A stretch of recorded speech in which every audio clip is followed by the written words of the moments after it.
Hey everybody, it's Matt. Welcome to day 7 of week 2 of Dad Life and Advent. We're recapping our week where our theme has been peace. We've read some things, shared some stories. Appreciate all of you guys that have shared in the comments and participated in the conversation. So as we recap this week, I simply want us to reflect on this one question together. How is it that we are peacemakers in our own lives and in our own corners of the world? I'm recording this a few days before it comes out, and yesterday, as I was doing tasks around the house, I saw that there were two pretty substantial things happening in other parts of the world.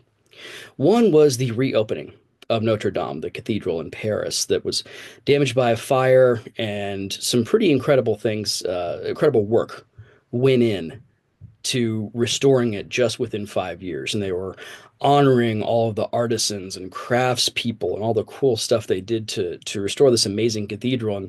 And people were talking about it as this great metaphor for peace and coming together in a time when the world is so divided.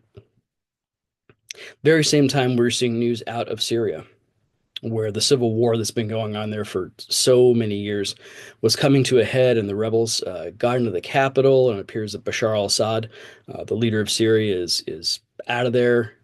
Um, and that's just, the chaos and the division, the violence, and other things we see in the world. And innumerable people have lost their lives, mostly non-combatants, a lot of them children, mostly people who were poor and already on the margins and already very vulnerable. I'm going to go on a limb and say that most of us participating in this conversation probably didn't have anything to do with either of those things, the rebuilding and restoration of Notre Dame or the civil war in Syria. Maybe you did. If you did, drop something in the comments, tell us what's up. But for the most part, these things that we see on the news and on television, these huge events, whether they be symbols of peace and hope and working together, or whether they just be, chaos and violence, most of these things are not things that we influence. I can't do much about either.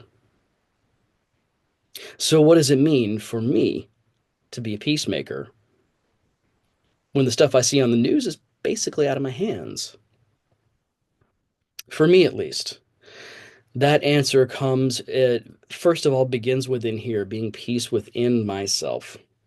Like the hymn says, let there be peace on earth and let it begin with me, finding peace in my own heart, making peace with my own flaws and shortcomings, and at the same time celebrating all the gifts and the wonderful things I've been given, and being a peacemaker within my home, with all the interactions with my spouse, with my children, my neighbors, my friends, even on times that I don't really feel like being peaceful, when I feel like just kind of letting loose and letting out my frustration on other people, choosing to be a peacemaker. Or when somebody else around me is not being terribly peaceful, not responding with more escalation, more, screw you, or whatever else you want to say. So what is it for you? What does it mean for you to be a peacemaker in your own corner of the world? Where is it that you have influence? And how do you make peace, both during this Advent season and beyond? Thanks for participating this week in week 2, where our theme is peace.